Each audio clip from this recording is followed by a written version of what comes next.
مهشاد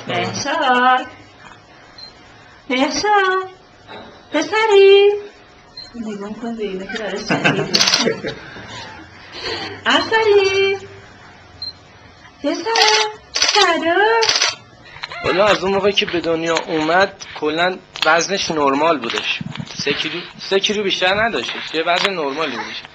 ما فکر نمی‌کردیم توی 5-6 ماه دیگه بخواد به این وزن برسه. دیگه یواش یواش شیر مادر شروع شد و تا اومد جلو.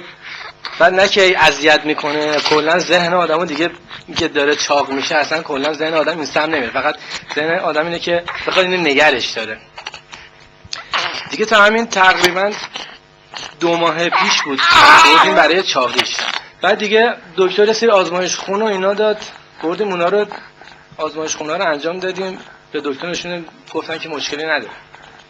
تا اینکه 1 ماه اخیر دیگه رفتیم پیش دکتر غدد و متابولیسم که دیگه باز یه سری آزمایش‌های خون به صورت تخصصی گرفت که یه سری از آزمایش‌ها تو ایران انجام نمیدن، فرستاده برای یه رفیق تو دبی داره که اون انجام بده اونجا.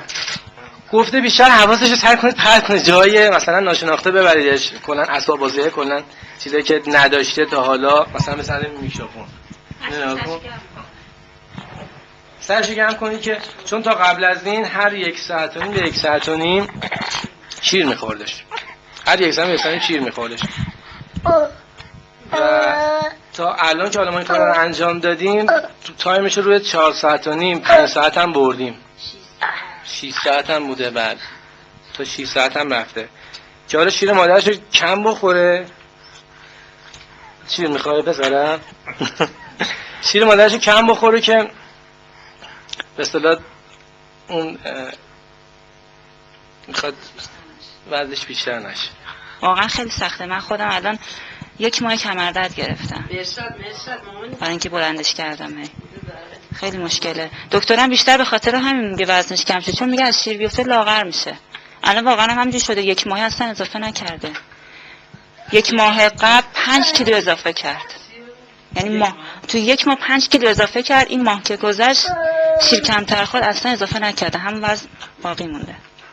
1 ماهگیش 1 کیلو اضافه کرد، 2 ماهگیش شد 8 کیلو خورده‌ای شد دیگه. 3 ماهش هم که تموم شد دیدیم 11 کیلوه که دکتر دیگه اعلام خطر کرد. ما رو فرستاد پیش دکتر غدد. دکتر غدد هم 6 ماهگی برد، یعنی 5 ماهش که تموم شد رفت وارد 6 ماه. گفت ما الان کاری نمیتونیم بکنیم، نمیتونیم غذایی بهیم بدیم یا هر چی، رژیم نمیتونیم بهیم بدیم. 1 ماه هم بگذره بعد از 6 ماهش که وارد 7 ماه شد، که الان 7 ماهش داره تموم میشه، تقریبا داره میره داخل 8 ماه. الان حدوداً 20 کیلوه. دائما میخوره، یعنی ولش کنید دائما میخوره. موقعی که به دنیا اومده یعنی دائما میخورد، فقط میگفت میخوام، یعنی همینطوری بود. دائما گریه میکرد.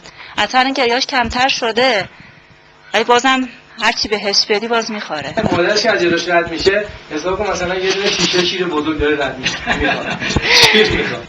پارک ملت برده میدونش، یعنی کل پارک جمع شدن دوره این. آقا تو رو خدا من یه عکس بگیرم، آقا تو رو خدا من برم به فلانی نشون بدم. بابا چی بده فلانی نشون بدی که اونا مثلا ببینن. این سابقه فامیلی داشته یا نه؟ سابقه فامیلی مثلا فامیل خودمون اصلا همچین چیزی نداشتیم. برادر خودم مثلا چاق بوده، مامانم میگه 9 ماهش بود 10 کیلو بود، به این اندازه نبود. به من گفت شیرتون ژن چاقی داره، بچه‌م ژن چاقی داره. اینا که با هم ترکیب میشه اینجوری میشه. حالا من هنوز متاسفانه شرایط کنیم به صورتی هستش که وقت نکردم هنوز حقیقتش. بابا